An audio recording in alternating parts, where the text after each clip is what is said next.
My name is Janet Clacken, and I'm the instructional designer at the Caribbean Examination Council. And today I would like to know where you are joining us from. So I invite you at this moment to locate our chat panel and just share with us in the chat which country you're joining us from. So I'll give you a second or so to do that. Wonderful. I see a number of countries. Thank you very much. As we did in the last session, we laid some ground rules, and one of them, well, not so much a ground rule, but just to let you know that in this webinar, your microphones are muted until we are ready to hear from you via voice. So if you are trying to enable your microphone and it's not working, it's fine. We have muted all participants just to ensure that we have the best audio quality experience as possible. All right? So don't worry about it. You'll get your opportunity to speak. In fact, it's coming up just now. All right. So at this point, I am going to hear from you. If you have questions, you are able to post them in the chat. My apologies. Today with me, we have Miss Jodine Williams. She's the senior manager in charge of curriculum development, syllabus and curriculum development at the Caribbean Examinations Council. And she was here to assist me in responding to your questions. So if you have questions, you can hold your questions until the end, or you can ask your questions in the chat. Please don't be distracted by the chat. There will be opportunities for you to pose questions. But at this moment, I am going to just call on a few persons to share with us the response to this question. How has it been practicing social distancing for you?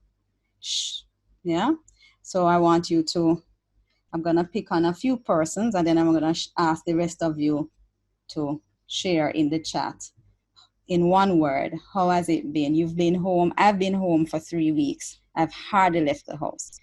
And relatives of mine have been calling to say they're about to go crazy. Let me hear from you. How are you doing? And I'm going to take Ron now because Ron has his hand up. Ron, go ahead. Unmute your mic, Ron, and let us hear from you. All right. Hi, good evening. Okay. Hi, Ron. Good evening. How has it been practicing social distancing? It has been a challenge because I've been being social beings, and I mean society-wise and everything. It has been a challenge for me. All right. But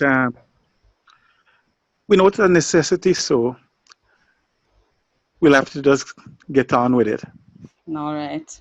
Thank you for that, Ron. You can close your mic out for me, please. Thank you. I'm going to take Clifton. Since Ron, will you close your mic out for me, please? Just mute him. Thank you very much.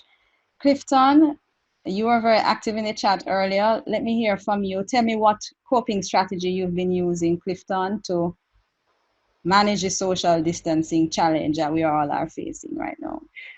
Well, it's been very difficult because I'm very active in social relations. I'm a people person, and it's not working for me, basically.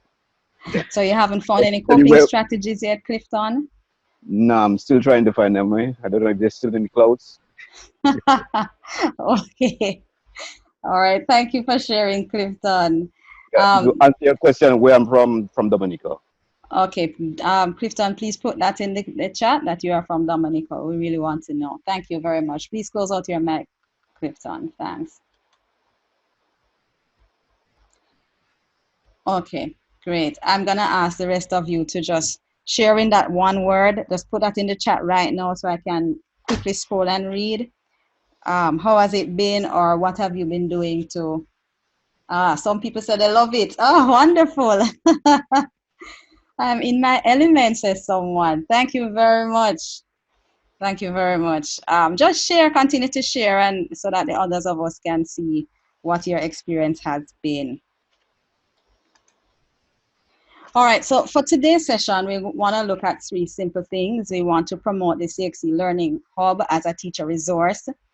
I want to introduce you to some features available to you through the CXC Learning Hub, specially designed for you. And I want to share some simple strategies that can be used to host effective asynchronous online classes. And when we speak about asynchronous sessions, we're talking about self-paced or student-paced sessions where there is not so much of a lifetime limit or requirement. That's the word I'm looking for, a lifetime requirement, lifetime requirement, but more so a situation where the student can navigate in terms of when they go on and how they get the work done, right? So that is what we're focusing on today. And in the last session, just by way of recap, we looked at those live sessions, what we call synchronous sessions, where we had the student and the teacher in the same space, the same online space at the same time, and some of the tips and strategies we can use to make those sessions effective. All right. Now, I want to remind you, participants, that these sessions are just starter sessions. This is why they are called skills starter kits. They are not designed to make you master teachers in the online space, not at all. But they are designed to give you some basic understanding and to help you to develop some of the basic skills required to make your online experiences with your students meaningful. I want to use this opportunity too to just say to you that in a couple of weeks, the CXC will begin to pilot its Learning Institute.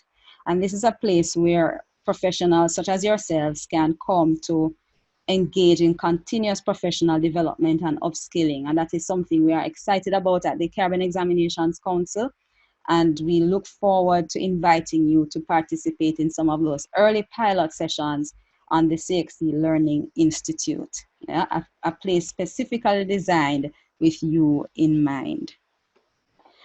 All right, so let's get started. We don't have a lot of time. These sessions are not intended to be very long. So we want to start by you first telling me if you can describe the difference between teaching online and teaching face-to-face. I need you to make it as succinct as possible. I'm going to lower all the hands now, and I want those persons who are willing to share, if you can describe for me the difference between teaching online and teaching face-to-face, please raise your hand so I can allow you to share with the rest of the team. All right, so I see Kimmery Richards-Thomas. Go ahead, Kimmery. Unmute your mic and begin. Okay, hearing me now? Yes, go ahead. Right. I guess initially it's an unfamiliar space. Teaching online is not as familiar as it has been teaching face-to-face. The other challenge that I've found working with some students online, and I think it was the first time I did it, was having a large group with all the mics on and having to cope with their background noises, especially when you're in a classroom and you're doing face-to-face and you can get your interaction from your students, you have to limit that type of interaction when you're online and only do it as you're asking us to do here now. Raise your hand and everybody else stays quiet so you don't hear the background noise like you're hearing my dog now. All right. Okay. Thank you, Kimmery. Can you mute your mic for me, please? Thanks for that. Charlene Roll Meadows, go ahead. Good evening to everyone. Good evening. Go ahead, Charlene. Answer the question. Can you hear me? Yes, we are very clear. Okay, yes. It's been challenging. Marking is a bit easier for some topics because I teach religion. And the children, some of the children so far, they love it. The students, they love it because the work is marked and sent back to them. Mm-hmm. So they're really enjoying it. Some have asked if we could continue this when school reopens. Oh, great. So the children are enjoying it. I'm also enjoying it because there are a lot of platforms that are being offered to teach different ways with technology. So I'm loving it. Okay. All right. Thank you. Can you mute for me, please? Thank you very much. I'll take one more. Knight. No last name is given. Knight, go ahead. You are. Yes, Knight is the last name. Okay. And your first name is? Caril. Okay, Carrie. So tell me, what for you is the difference between teaching online and teaching face to face? The difference is for me, is to realize that during teaching online now, teachers is not really the main source of information at the time. Mm-hmm. I think what happened now, teaching online put a lot of the responsibility now on the students and not so much the teachers become the focus. Okay, good point. Thank you for that. Can you You're mute that welcome. mic for me, please, Knight? All right, wonderful. Okay, so I've seen a few more hands, but in the interest of time, I'm going to move on. Just hold. I will come back to you, participants. Don't worry. All right, so we've got some good responses so far. At this point, I want to just say to you that teaching online is not much different from teaching face-to-face. In fact, it is very different and not different. It is same but different. So the first thing I want to share with you as you contemplate creating these self-paced or student-paced courses or lessons is that you need to just relax. Relax, keep calm, because you've got this. This is what you've been doing all along. What has changed is the tools that you're using. The tools you're using are more ICT based if you weren't using many of them before. But you are teachers. And the fact that you've shown up today tells me that you are good teachers. So if you had any fears, anxieties, doubts about delving into the online space, let me tell you, it's not that different from teaching face-to-face. In fact, research says that if you are a good teacher in the face-to-face mode, you can be an even better teacher in the online modality, because good teachers actually transfer their approaches and strategies from the face-to-face mode into the online learning experience. So the research also points out that those teachers who struggle mostly with the online experience are the teachers who primarily rely on lecture as the strategy for teaching. So if it is that you've been approaching teaching from a lecture standpoint, then your jump into the online space will require a little bit of, navigation, greater navigation. You'll have, your learning curve is greater or steeper. But if it is that you are used to properly planning your lessons, to incorporate a number of approaches and strategies to meet your differentiated learners, to make your lessons activity-based and so on, then all you've changed really is the tool or the modality in which you are performing. All right? So you're a good teacher. You've shown up today. Don't worry about it. You've got it. All right. So let's delve into it a little bit more. The main similarity between teaching face-to-face and teaching online is the application of the standard approaches. And every teacher comes to the teaching learning experience with some strategies, approaches, methodologies that they have in their toolkit, right? I want to hear at this point some of those methodologies, strategies, approaches you've been using in your face-to-face classroom to this point. So raise your hand if you want to share with us. Charlene, you may lower your hand. I think that hand was up from the last question. I'm going to ask persons who have not spoken yet to tell me what are some of the strategies you've been using in your classes. What? Nobody willing to share? Come on. How have you been approaching teaching in your face-to-face classes? What are some of the things you do? All right, Kimmery, go ahead. Okay. Yes. Every time you tell me to unmute, that's when the dog starts to bark.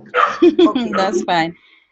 So apart from the traditional lectures, we have group discussions. We have used videos. Yes. Students would do presentations. So there are Correct. times where I would have had students prepare work and present that work to the class. I haven't done it in a while, but we'd read aloud sometimes where dress up for the students, especially for English literature. Like role playing? Character role playing and so on. Okay. For characters and so on. I've done things like that. Okay, thank you very much, Kimmery. Very good. Is there any other strategy persons are using that Kimmery has not mentioned? Raise your hand if you'd like to share. Hello, good night, everyone. One of the strategies I use sometimes is called turn and talk or think, peer, share. And I see how I could probably utilize something similar using the breakout rooms. So basically you have students talk to each other about a particular topic and you give them a certain time to do that. And then afterwards you ask different peers to share with the class. So oftentimes you find that you get different ideas coming out depending on the peer person. So that's another thing, another standard approach I think that could be transferred.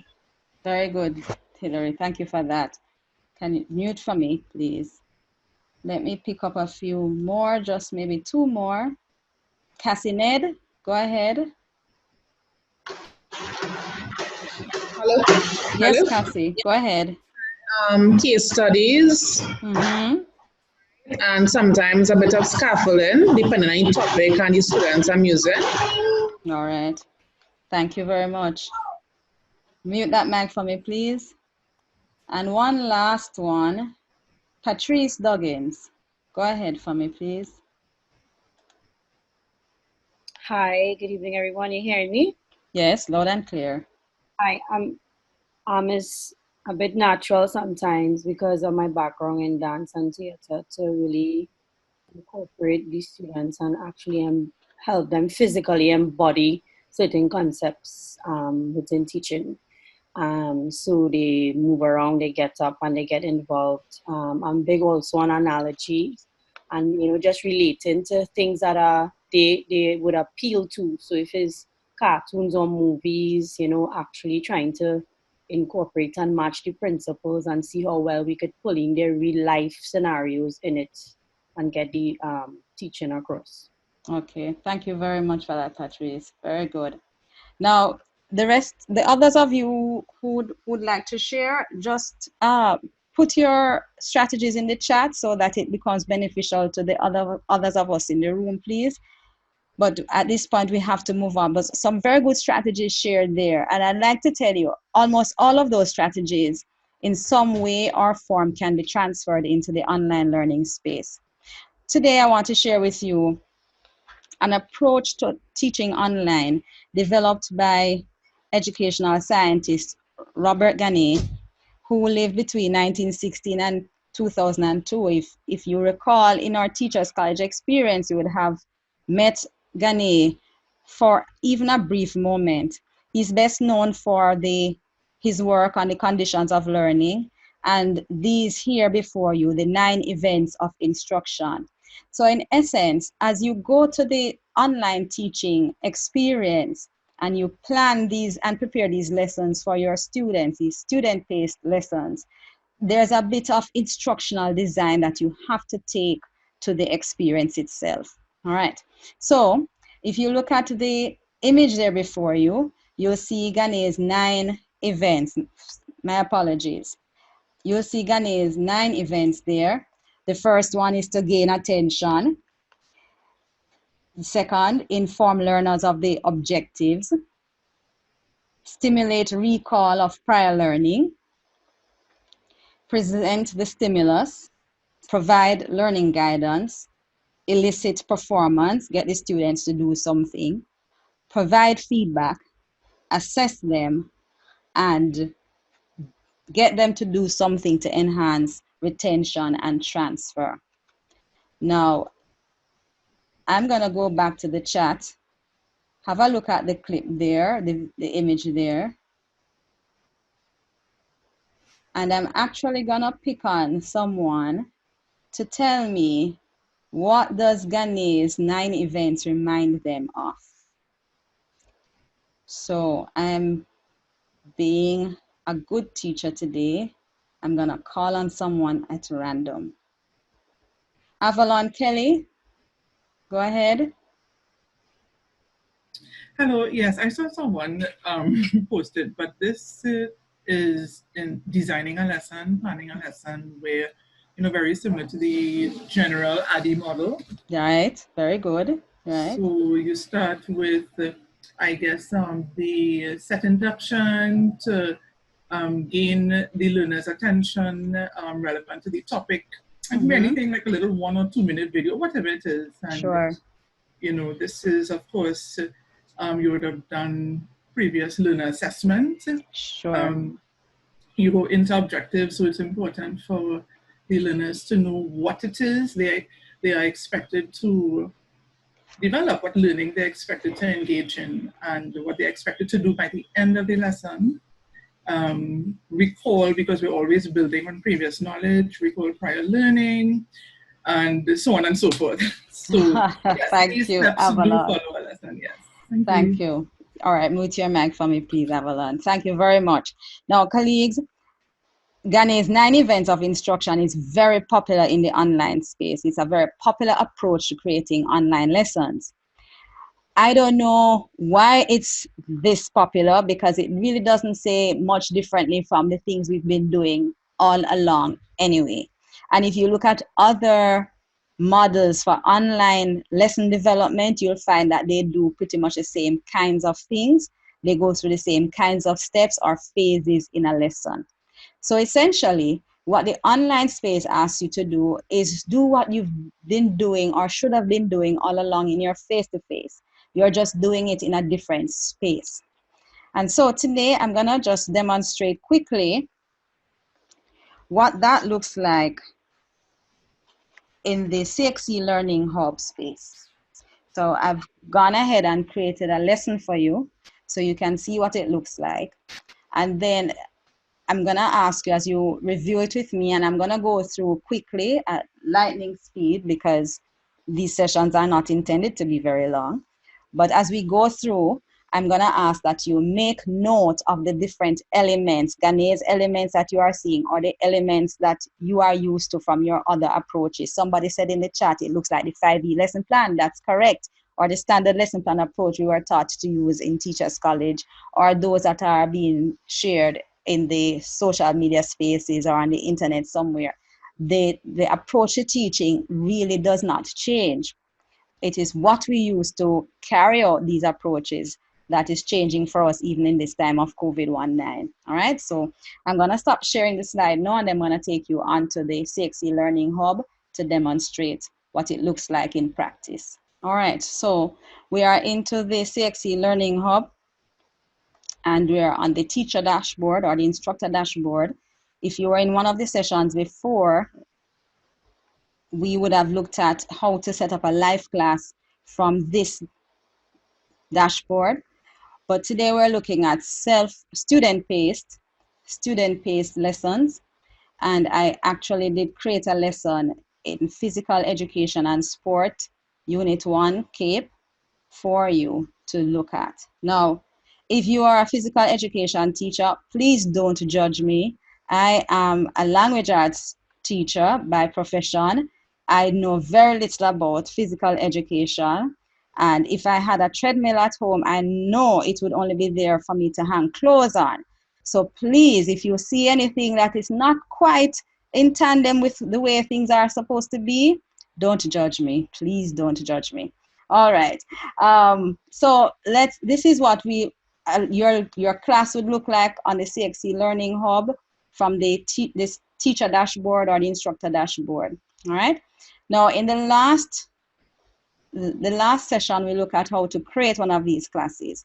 And one of the things I want to share with you today is that you are now able to create lessons and edit lessons in the teacher dashboard. In the last session, we were not able to do that, but we were able to make some quick modifications to our system. And you are now able to create a lesson and edit your lesson. So you have pretty much the same kind of functionalities for creating a class as you do for creating a lesson. So there are two things you need to note on the teacher dashboard. You can create a class, and within a class, you can create multiple lessons. And within a lesson, you can schedule multiple live interactions. Yeah, you can edit your class and you can edit your lessons. Now, this lesson is in my physical education class, my PE class, and it is coping. I've titled it "Coping with COVID-19 Hand Health." A lot of things have been said about what we should be doing with our hands, and so I wanted to focus a little bit more on hand health in this lesson. Now, if you note, I would have started this lesson with some kind of icebreaker. The students are to respond to a question: how has COVID-19 impacted on your physical well-being? And they are expected to respond by clicking to an external site that I've embedded into the space. Now, I hope you are able to see what my page looks like. All right, I have a bit of a technical challenge here, never mind. Let me go right back to it. All right, it may be that my link is not properly coded, but if it is that this were to be done correctly, they would have been taken to a space outside. And today I'm using a site called Poll Everywhere for that poll question that I've posed to them. So this becomes my icebreaker, and I'm going to figure out why that isn't working and come back to you quickly. But it was working just before we joined the session. All right, so we'd have done our icebreaker. Then I would have outlined what the objectives are. This is something you do every day with your students. And then I've asked them to go to the class discussion forum and suggest 2 possible benefits for engaging in daily physical exercise. Also indicate if starting an exercise regime now will militate or mitigate against COVID-19. That's a good question for us to, do we start the exercise routine now? I've been asking myself that every day since I've been at home, but don't laugh at me, please. All right. So we'd have gone through some preliminaries with our students, gotten their feedback and so on. And then now we engage the students in the actual lesson. So in my lesson, I've asked them to do 3 things. I've said to them that healthy hands is far more than washing hands and sanitizing them, and far more than the wearing of gloves. It also includes hand and finger exercises. That's part of how we keep our hands healthy. All right. So I've put on there the first exercise for them to look at a video, watch the video, and describe how the principles shared can be applied to hand health. And here it is. The link for the video is embedded. Now I don't want to risk clicking on it and it doesn't work, so I'll come back to it shortly. I don't want to spend the time trying to troubleshoot. I'll check the links with you later. So they would have gone to a video, and I'll quickly tell you that the video looks at the importance of exercising while at home, while we're all at home enjoying social distancing, that there is need for exercise in our daily routines, even in this COVID-19 era. So they would watch that and then share, describe the principles shared that can be applied to their own hand health scenario. The next thing I've asked them to do is to look at this website called Your Wonderful Hands. and then complete a 3-2-1 protocol. Now, 3-2-1 protocols are used all the time in the face-to-face classroom. If you've used them, kudos to you. If you've not used them, you can learn about it today. So you pretty much ask the student to reflect on something, read something, watch something, even engage in a discussion, and then reflect on it. So in this 3-2-1 protocol, they do one thing found on the website that they knew already, 2 things that they learned from reviewing the information, and 3 things they plan to do differently now that they've been exposed to the information on this website, Your Wonderful Hands, right? So this is another exercise that they're doing. Now, this activity works very well in the face-to-face classroom. So far, I've not introduced the students, or I've not approached the teaching experience any differently than I would have in a face-to-face class. All right. Thirdly, they are to create, for practical application, a 1-minute hand and fingers exercise routine video. And they are to, they're to create the hand and fingers exercise routine that they could perform every day to facilitate good hand health, right? Then, once they've completed that, they are to videotape themselves performing the routine and share that video with me via Google Drive, right? They are to use a grading rubric that I would have provided somewhere here on this space for them to look at. And I've also provided them a sample video so that they know what to do. So after they will have learned about the hands and caring for the hands and the importance of exercising your fingers and hands, then they now need to create a routine for themselves, a 1-minute exercise routine. And they are to videotape themselves and then share that video with me. All right. In the end, for lesson impact, I would have asked them now to go back to their notebooks and journals to reflect on the strategies that they wrote about. They were to write about 3 strategies that they're going to employ now that they know more about caring for hands. And I want them to share one of those strategies with the rest of the class on a Padlet page. Now, I'm going to take you to these resources that I've been using so that you can see what they look like, and how having these interactive links in your lesson is helpful to the student because it gets them to do things and not just be reading and reading and reading, which is what is happening now. Many of the students are complaining that they have a lot of content to go through, but they're not really getting a lot of exercises. And we're going to look at that in a while, shortly, because we don't have much time left. All right, so this is my entire lesson on hands. I think a lesson like this would last the students maybe about 40-45 minutes, or maybe a little longer, depending on how long they take to develop that routine and to videotape themselves. And that would have been one entire session or more. All of this was created in the CXC Learning Hub, on the CXC Learning Hub platform. Now, before I move on, I must share that I'm actually not on the live CXC Learning Hub. I'm on our training hub that we call staging. This is where we do a lot of our testing and development and some of our training activities, right? So if you go to the hub and you are not seeing this, it is because we have not pushed it, but it's about to be pushed. So by the time you go to sleep tonight and wake up tomorrow, you should have this kind of approach or facility ready for you to use. All right.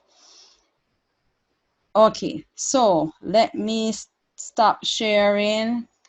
Let me double check this link. Okay, this doesn't take me.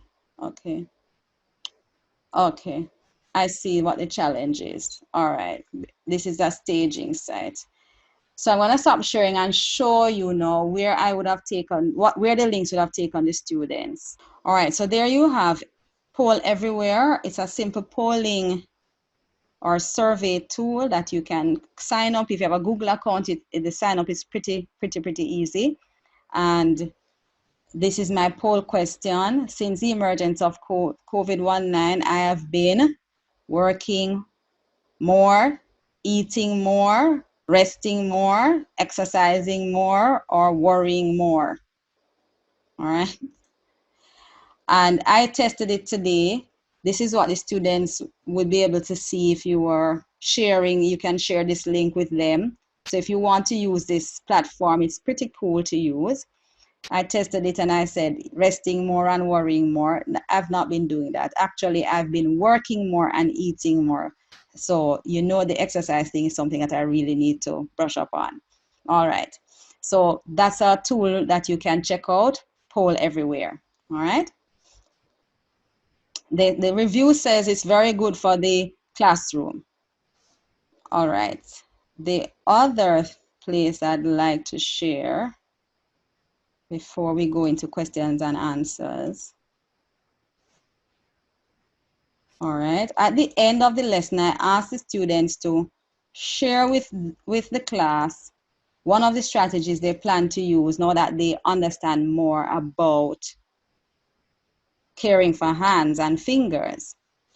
And a good place for them to share ideas and thoughts is Padlet.com. You can go sign up and create these interactive spaces for persons to share their ideas. They're like large notice boards, but they are electronic virtual notice boards. So if they click on the add button or plus button here, they can type anything, share their thoughts.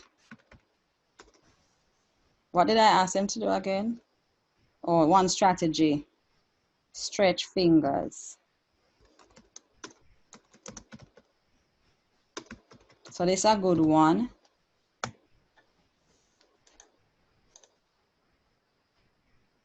And once they've completed, others can go on and share. And this board can be filled with ideas that they can always go back to and learn from, utilize, that kind of thing. All right, so it's a good tool that you will have at your disposal. All right. So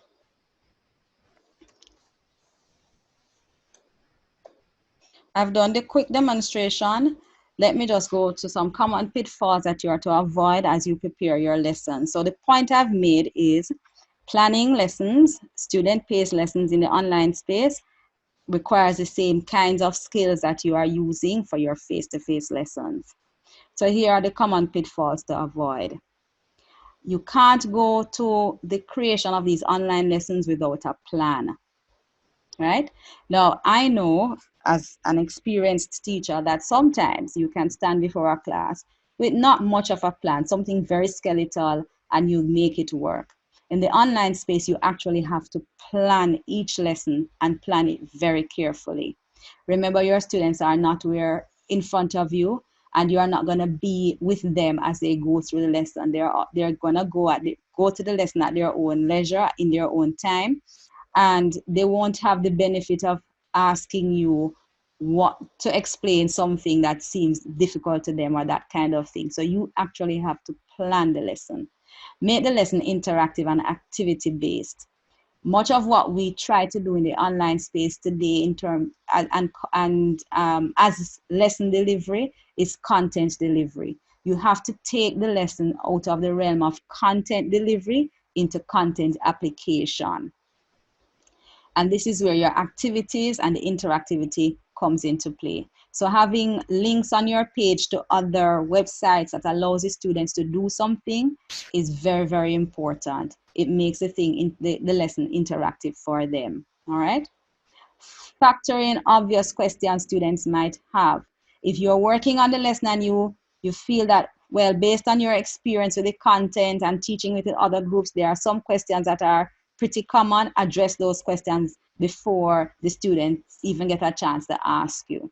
So you may find novel ways of doing that. You may create frequently asked question guides.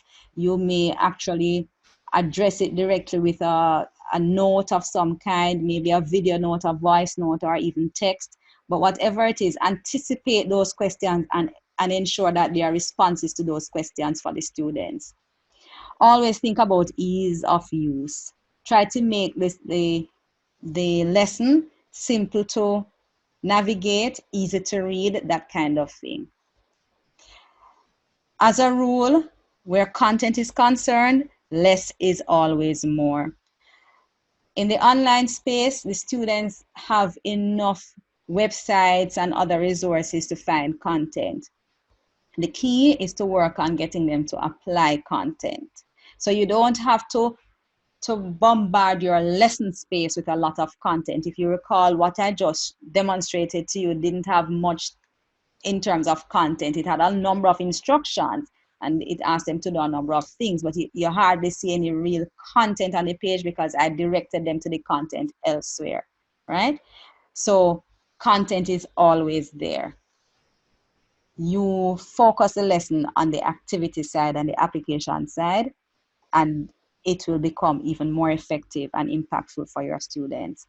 Don't overdo your visuals.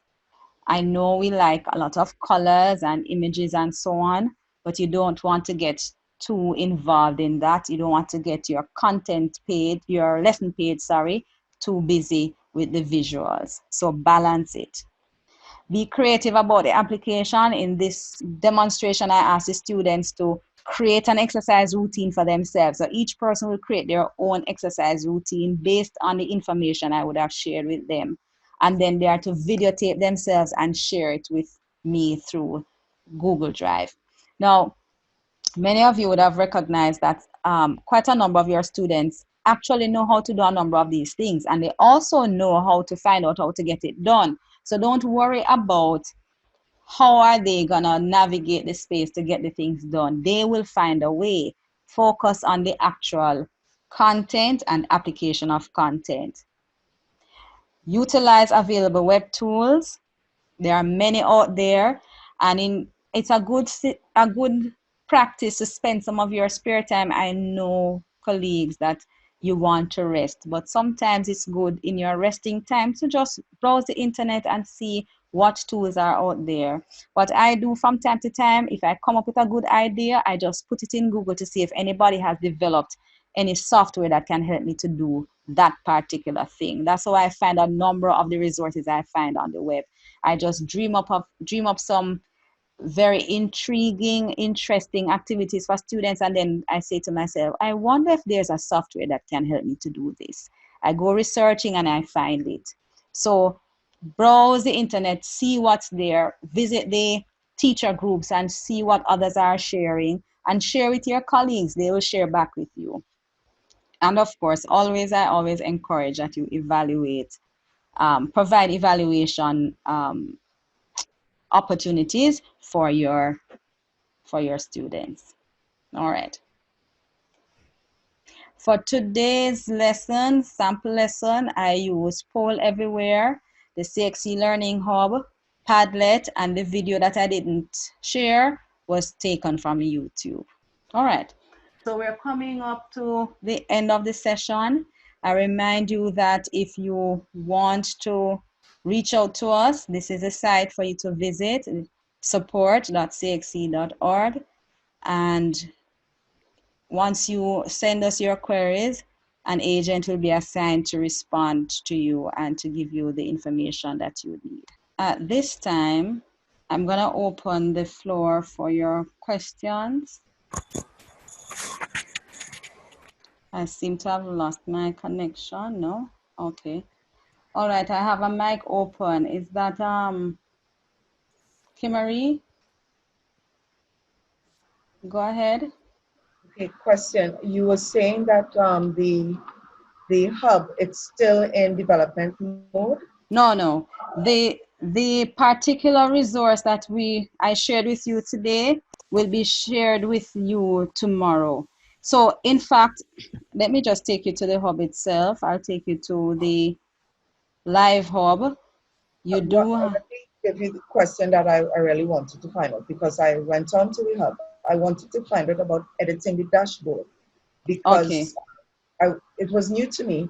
I entered a particular subject, but I teach more than one area. And I realized I couldn't go back to edit for the second area.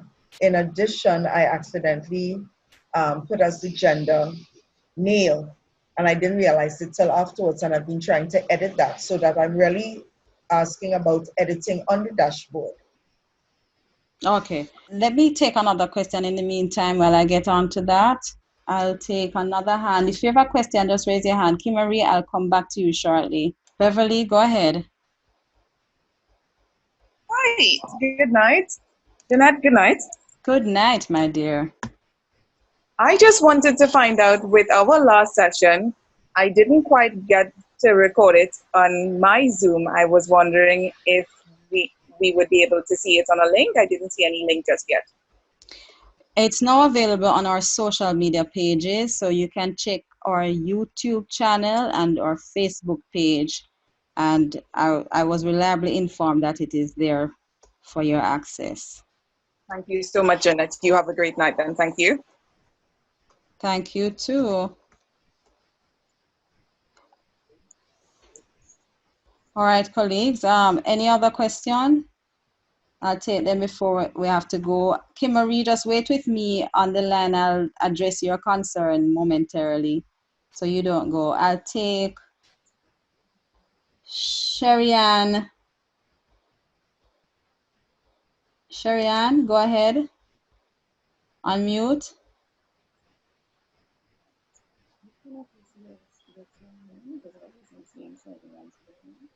Hello, are you Yes, hearing go me? ahead. Loud and Yes. clear. I found that based on the lesson that you put up, it looks along the lines of a web quest. My question is in terms of feedback. I've not been looking at the site in depth except what you have shown.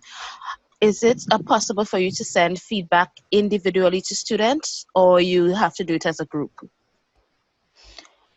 At the moment, you are not able to give feedback to the students within the hub, right?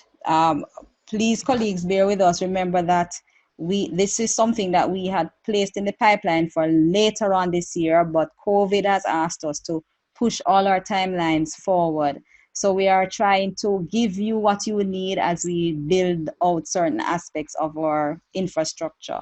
So at the moment, you are not able to respond to the students in the hub, which is why, for example, this lesson requires for them to use external tools to communicate with you, right?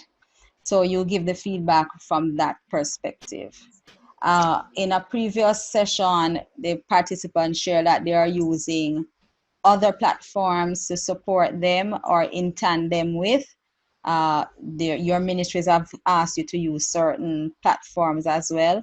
The CXC Learning Hub is just another support mechanism for you. So until we get to that point, we ask that you use the other tools available to respond to your students. Sherry, I hope that answers your question. And Yes, it does. Thank I you. ask you to bear with us because what we're trying to do, colleagues, is to meet you where you are at and provide the best possible experience given the constraints. Yeah. So just be patient with us as we try to serve you. All right. I'll take two more, then I'll close the session out, but then I'll remain in the room to take your questions.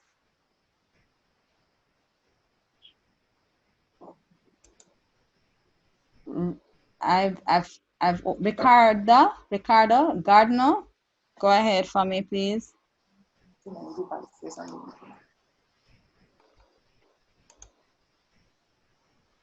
Go ahead, Ricardo.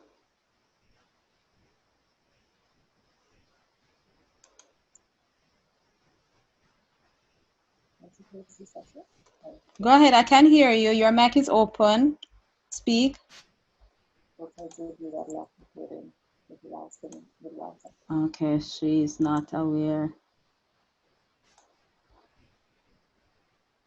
All right, so I'm gonna close her mic out. I'll pick up another.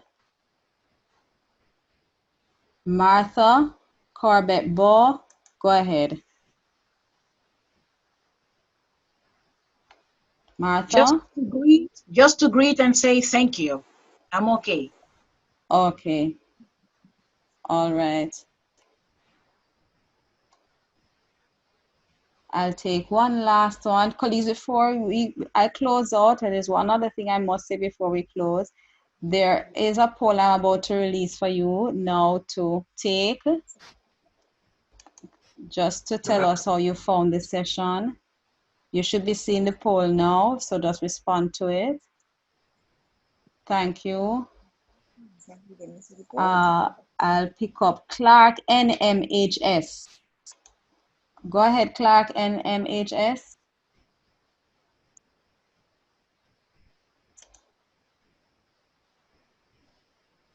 Unmute your mic, Clark. Hi, good evening. Good evening. I'm wondering if we could get the past lesson, I think the 26th or something like that, the previous lesson. Sure. It's available on our Facebook and YouTube channels. And the same URL is the CXC Learning Hub. Just putting that in the Just YouTube. just navigate to the CXC Facebook page, so you have to be in Facebook, or go to YouTube and search for CXC channel. Oh, CXC channel. All right, thank you. No problem.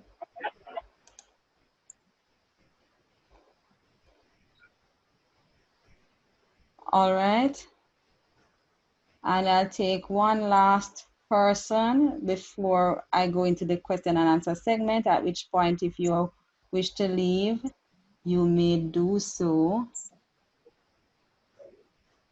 Galaxy Tab A 2017, go ahead.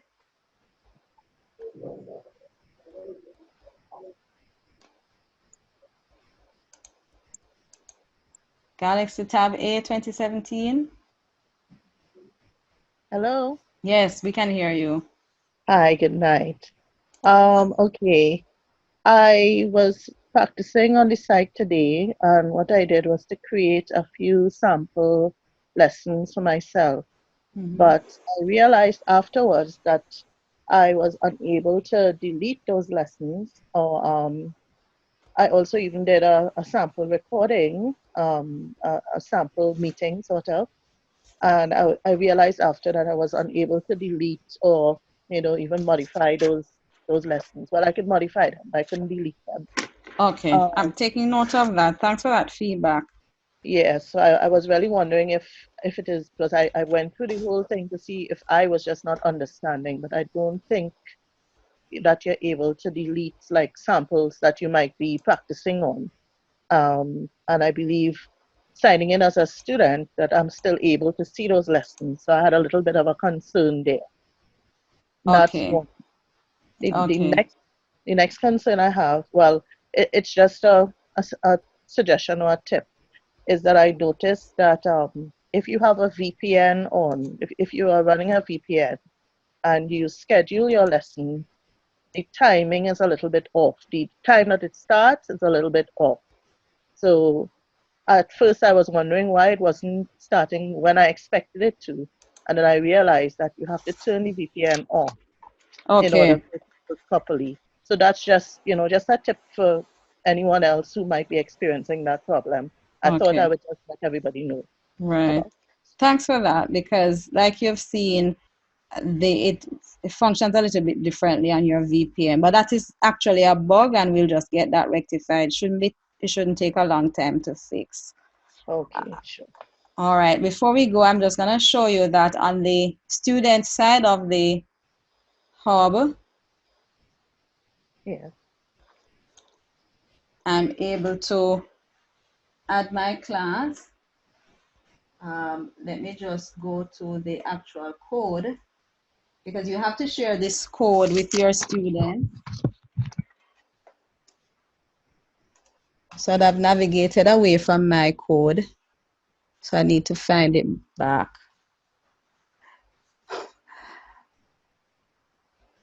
I'm sorry, colleagues, just give me a bit. I wanted to show you exactly what it looks like on the student side of life, but I just navigated out.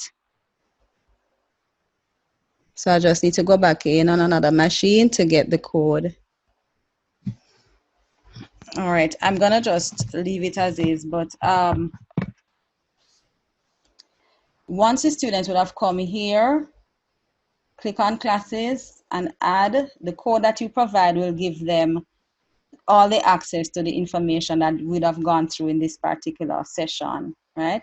The interface looks a little bit differently for the student. I think the participant who just shared can agree with me on that. Yes, it does. It looks more friendly for the student than for the teacher, right? So your student should have a good time there in terms of accessing and using what you have provided for them. All right, so let me thank you. I'm mindful that it is after 7, so I'm gonna stop sharing. I'm gonna take the questions as they come. If you